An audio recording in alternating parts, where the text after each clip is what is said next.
जिसके कारण नरेंद्र मोदी 8 तारीख को जो शपथ ग्रहण करने वाले थे उसे एक दिन और एक्सटेंड कर दिया गया है। 9 तारीख का समय तय किया गया है। ये आरोप लगाया है कि नीतीश कुमार केंद्रीय योजनाओं को लागू अपने यहाँ नहीं करते हैं। शायद हो सकता है कि नीतीश कुमार उस दिन का इंतजार कर रहे थे जब वो भारतीय जनता पार्टी को अपने घुटनों पर ला सकें और ये तय करा सकें कि बिहार को स्पेशल स्टेटस चाहिए। पनोरमा ग्रुप, जो सोचता है वो करता है।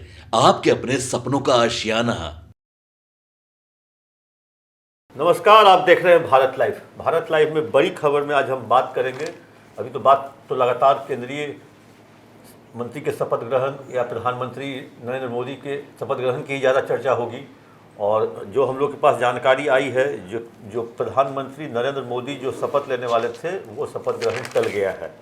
नीतीश ने दिल्ली में अभी तुरंत आदेश किया है अभी सभी अपने सांसदों को जो तुरंत दिल्ली पहुंचे, क्योंकि कल शुक्रवार की सुबह 9:30 बजे वो एक इमरजेंसी मीटिंग उन्होंने बुला दी है। आनंद फानंद में सभी लोग दिल्ली जा रहे हैं, जेडीयू के एमपी। और एक तरह से कहें जो कुछ न कुछ वहाँ खेल जरूर हो रहा है, पक रहा है, क्योंकि जो नीतीश कुमार के आवास पे जो आज बैठक हुई है जिसमें अशोक चौधरी, ललन सिंह, संजय झा, नीतीश कुमार, केसी त्यागी जो जेडीयू के बड़े नेता हैं, जो दिल्ली या यूपी से जो नेता है उनके साथ बैठक हुई।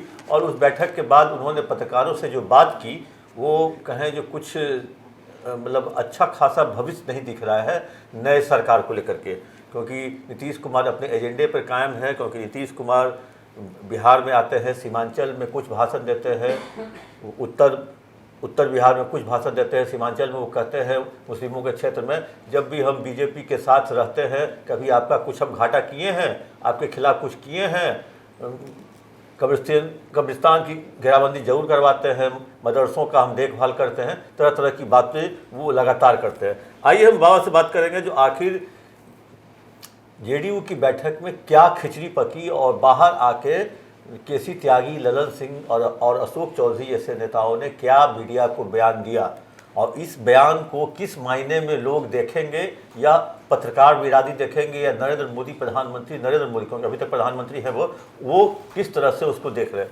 बाबा, जो बैठक हुई, बैठक के बाद केसी त्यागी बाहर आए, ललन सिंह बाहर आए, उन्होंने एक तरह से कह दिया जो हम लोग विशेष राज्य के दर्जे पर हम कायम हैं, यूनिफॉर्म सिविल कोड पर भी कायम है, लेकिन उचित समय पर यूनिफॉर्म सिविल कोड उठाया जाएगा। तीसरा मुद्दा था अग्निवीर, उन्होंने अग्निवीर को कर भी चर्चा की, क्योंकि अग्निवीर का विरोध जेडीयू ने भी किया था स्टार्टिंग में जी। तो क्या लगता है इन सब बातों को लेकर के, क्या लगता है सरकार क्या भविष्य आप देख रहे हैं?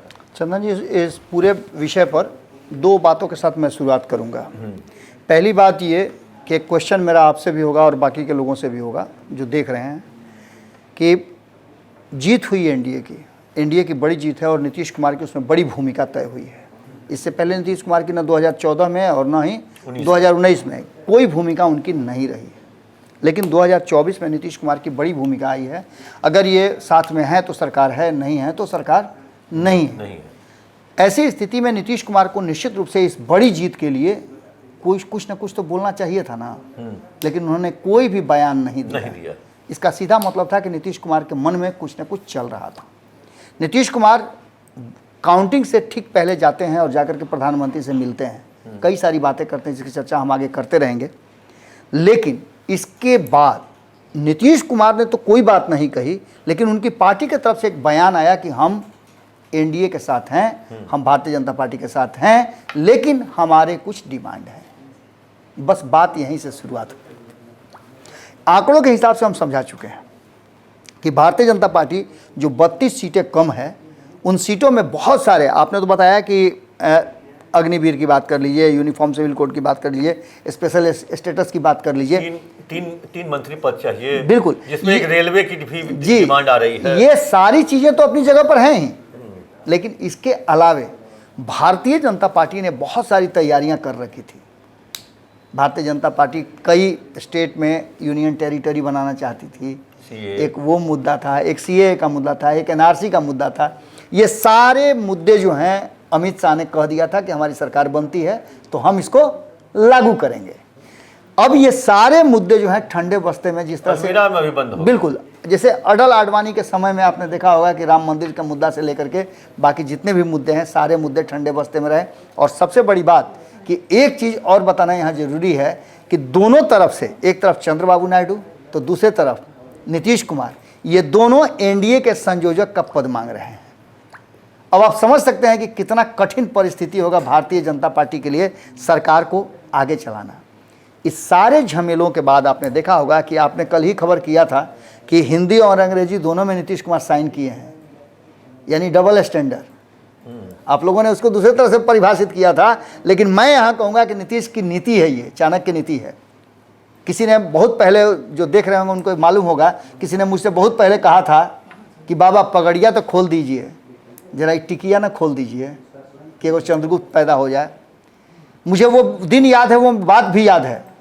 लेकिन आज जो वर्तमान परिस्थिति बनी है कि नीतीश कुमार ने सारे चाणक्य को, जो अपने आप को चाणक्य कहते हैं, सबके मुंह पर फेफड़ी डाल दिया है, भारतीय जनता पार्टी को सुखा दिया है। और भारतीय जनता पार्टी ने जिस तरह से, आप एक खबर कर रहे थे तो मैं सुन रहा था कि बिहार में भारतीय जनता पार्टी ने दोनों हाथ लगा करके फिर से सरेंडर कर दिया है। और वही खूंटा जिसकी चर्चा मैं बार बार करता हूं, जो जदयू ऑफिस के बाहर गाड़ा हुआ है, उसी खूंटा में जाकर के वो रस्सी अभी वहीं मौजूद थी, उसी रस्सी में गर्दन लगा करके कहे कि नहीं हम आ गए हैं, हम यहीं हैं, कहीं गए थोड़े थे हम। देखिए बाबा, अभी की स्थिति में जिस तरह घर में सब्जी या दाल जो छौंकते हैं, 4 दाना सरसों या जीरा, जी, नीतीश कुमार चंद्रबाबू नायडू की जो है उस सरसों और जीरा के ही बराबर इनका महत्व है, लेकिन इम्पोर्टेंट हो गया है। स्वाद यही लाता है, छौंका, बिल्कुल जीरा और तड़का जिसको यही नीतीश कुमार और चंद्रबाबू नायडू की हैसियत है, वही तड़का टाइप, लेकिन स्वाद अभी ला रहे हैं। कोई लोकसभा अध्यक्ष मांग रहा है, कोई संयोजक मांग रहा है, कोई रेल मंत्री मांग रहा है, तो कोई फाइनेंस मिनिस्टर मांग रहा है, कोई तो कह रहा है कि हमको लोकसभा का अध्यक्ष बना दीजिए। हाँ, तो अब ऐसी स्थिति में नीतीश कुमार भी बैठक कर रहे हैं। कल उन्होंने सभी सांसदों को बुला लिया है। अब केसी त्यागी बाहर आके क्या बोलते हैं बाबा, बताइए। केसी त्यागी की बात करने से पहले मैं एक और बात बता दूं कि 10 साल के साथ बात बदलता है, ये हम लगातार कह रहे थे। सत्ता में भले नरेंद्र मोदी आ जाएं, लेकिन नरेंद्र मोदी नहीं रह पाएंगे। 2014 में जिस तरह से आए थे और उन्होंने कई फैसले धड़ाधड़ लिए, नोटबंदी से लेकर के दुनिया जहान सारी बातें की, उसके बाद उन्होंने 3 तलाक लिया, उसके बाद उन्होंने धारा 370, 35 है, ये सब कुछ कर लिया। महिलाओं को लेकर के महिला आरक्षण की बात कर ली उन्होंने, ये सारी चीज़ कर लिए। लेकिन अब उनके लिए बड़ी मुश्किल होगी। और जैसे ही मीटिंग करके, एक बड़ी इमरजेंसी मीटिंग करके निकलते हैं केसी त्यागी सहित अन्य लोग। केसी त्यागी ने 2 दिन पहले ही बोल दिया था, जैसे रिजल्ट आया, केसी त्यागी ने एक निजी चैनल के साथ बातचीत में अपनी बातों को लगभग स्पष्ट कर दिया था कि वो क्या करने जा रहे हैं। इन सारी बातों के साथ साथ जो लोग चुप थे, जैसे ललन सिंह चुप थे, संजय झा चुप थे, बाकी के लोग चुप थे। अब केसी त्यागी के माध्यम से नीतीश कुमार ने अपनी बात को पब्लिक डोमेन में रखा है और ये संदेश भेजा है नरेंद्र मोदी को, जिसके कारण नरेंद्र मोदी 8 तारीख को जो शपथ ग्रहण करने वाले थे उसे एक दिन और एक्सटेंड कर दिया गया है, 9 तारीख का समय तय किया गया है। इसके साथ साथ नीतीश कुमार ने जो भी बातें हैं, जैसे आपने बताया कि केसी त्यागी और ललन सिंह सहित अन्य लोग जो मौजूद थे, उन्होंने कहा कि भाई हम अग्निवीर का विरोध करते हैं, इसको चेंज करना होगा, इसको बदलना होगा। ये तब का विरोध है जब यह अग्निवीर आया था और नीतीश कुमार दूसरे खेमे में थे, तब ये विरोध हुआ था। उस समय उनके साथ भी रह करके विरोध किया और उनके पीछे में रह करके भी विरोध उन्होंने किया था।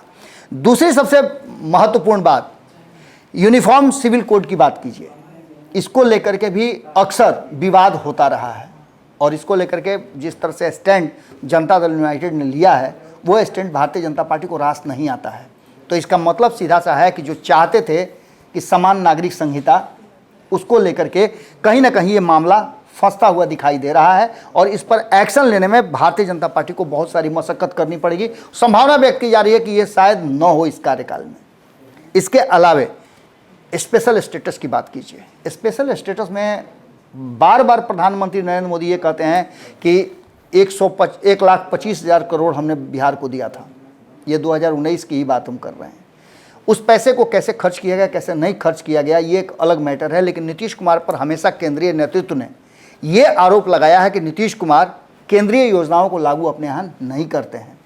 शायद हो सकता है कि नीतीश कुमार उस दिन का इंतजार कर रहे थे जब वो भारतीय जनता पार्टी को अपने घुटनों पर ला सकें और ये तय करा सकें कि बिहार को स्पेशल स्टेटस चाहिए। इस बीच में और भी कई तरह की बातें सामने आ रही हैं। नीतीश कुमार के कई ऐसे फैसले हैं जो अवेटेड थे इसी रिजल्ट के लिए और जैसे ही ये रिजल्ट आया है, अब धीरे धीरे करके नीतीश कुमार की नीतियाँ, रणनीति और उनके फैसले सामने नजर आने लगे हैं।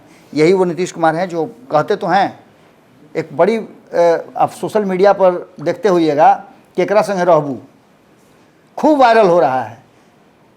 तो ऐसी स्थिति में आप समझ सकते हैं कि ये वही स्थिति है कि आप किसी मित्र के यहाँ जाइए और वो बहुत अच्छा आपका मित्र हो, लेकिन आपसे जलता हो, तो उसके यहाँ जैसे बैठिएगा ना आप, तो मित्रता तो दिखाएगा जरूर, अरे बॉस कहाँ थे, ये है वो है, आइए बैठिए। और जब कहेगा ना कि अरे बॉस के लिए चाय ले आओ, तो जानते हैं क्या करेगा? बॉस के लिए चाय ले आओ। समझे? इसका मतलब है कि कहीं ना कहीं हम साथ में तो हैं, लेकिन शर्तों के साथ साथ में हैं। और गठबंधन की राजनीति में अक्सर जो देश का नुकसान भी कई बार हुआ है, वो इसी राजनीति के चलते हुआ है। और सबसे इम्पोर्टेंट है अग्निवीर, बिल्कुल, क्योंकि एनडीए का मानना है या जेडीयू का मानना है तो शाहाबाद और जो कहें मगध जी और जहानाबाद, ये जितना जो आरा से लेकर के आप ये जितने भी क्षेत्र हैं, ये उसका एक कारण अग्निवीर भी रहा है। अग्निवीर भी रहा है, क्योंकि सबसे ज्यादा आंदोलन उसी क्षेत्र में हुआ। बिल्कुल बिल्कुल, और आंदोलन वहाँ के जो यंगस्टर हैं वो अग्निवीर के खिलाफ शुरू से थे। जी जी, और नीतीश कुमार इसीलिए इसकी चर्चा भी कर रहे थे। और आने वाला 2025 का चुनाव, ये तो सबसे पहला ऐसा मुद्दा, आपने बहुत अच्छी बात कही, सबसे पहला मुद्दा है जो 4 साल के लिए अग्निवीर का जो चयन हो रहा है, इसको लेकर के इस देश के युवाओं में एक अनिश्चितता का भाव है। और इसको उभारने में भी विपक्ष जो है लगातार कोई कसर नहीं छोड़ रहा है। यहाँ तक कि भारतीय जनता पार्टी के साथ रहने वाले नीतीश कुमार ने भी इस मुद्दे को उठाया है और कई बार उन आंदोलनकारियों का साथ दिया है। हालांकि आंदोलन रोकने की भी एक जिम्मेवारी सरकार की थी, लेकिन उसके बावजूद भी उसका समर्थन उन्होंने किया है। और ये पूरी संभावना व्यक्त की जा रही है कि 2025 से पहले इस अग्निवीर योजना को वापस अगर नहीं लिया गया तो बिहार में बड़ी बुरी स्थिति हो सकती है एनडीए की। इससे भी चिंतित नीतीश कुमार निश्चित रूप से। ये तीनों Agniveer, uniform civil code, special status, चलिए 3 पद मंत्री की बात छोड़ दीजिए, 3 पद में से अगर 2-3 में, और विभाग भी बहुत बड़ा प्रॉब्लम नहीं है, लेकिन ये 3 जो अग्निवीर, यूनिफॉर्म सिविल कोड और स्पेशल स्टेटस, ये ऐसे मुद्दे हैं जो न निगलते बनेगा न उगलते बनेगा, न बीजेपी को देते बनेगा और न उसको छोड़ते हुए बनेगा। आपसे चर्चा मेरी हो रही थी तो हम लोगों ने ऑफ द रिकॉर्ड बहुत सारी बातों पर चर्चा किया कि कौन सी ऐसी योजनाएं हैं 10 साल में नरेंद्र मोदी ने किया, मजबूती के साथ किया और उस पर टिके भी रहे, चाहे उसके परिणाम जो भी आए हों। वैसा ही एक मुद्दा था किसानों का कानून बनाने का। आपको याद है कि 10 साल में अगर नरेंद्र मोदी ने अपने किसी कानून को वापस लिया है, किसी फैसले को वापस किया है, बैकफुट पे आए हैं, तो वो था किसानों का। अब किसानों को लेकर के जो नीतियाँ बनाई गई थी, उस नीतियों पर उनको वापस आना पड़ा था और किसानों से समझौता करना पड़ा था। पहली बात ये। दूसरी सबसे महत्वपूर्ण बात कि जब अग्निवीर योजना आई थी तब भी ये बात कहा जा रहा था कि सेना में एक निश्चित समय के लिए आप, ठीक है, आपने कई तर्क दिए, रक्षा मंत्री आकर के बोलते हैं राजनाथ सिंह की हमने अग्निवीर इसलिए दिया कि देश के अधिकांश लोग सैन्य ट्रेनिंग ले सकें। कई देशों में सैन्य ट्रेनिंग होता है, आम नागरिक को आप दीजिए ना, स्कूलों में ले जाकर सैनिक ट्रेनिंग दीजिए ना, आप उस पर इंफ्रास्ट्रक्चर पर उस पर खर्च कीजिए।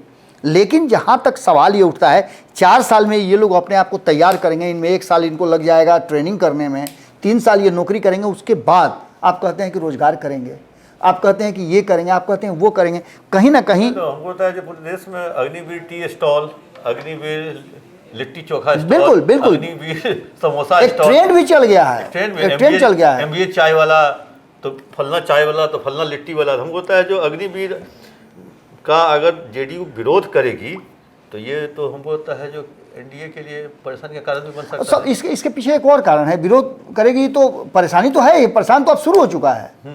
परेशानी तो आप समझ लिए कि जब एक दिन आप स्टैंड करते हैं अपने कार्यक्रम को, दैट मीन्स कि परेशानी में हैं आप डॉक्टर के यहाँ, डॉक्टर कह दे कि नहीं भाई ऑपरेशन कराना जरूरी है, और आप कहिए कि नहीं कल ले आएंगे हम, तो इसका मतलब है कि आप संकट में हैं, आपके पास पैसा नहीं है।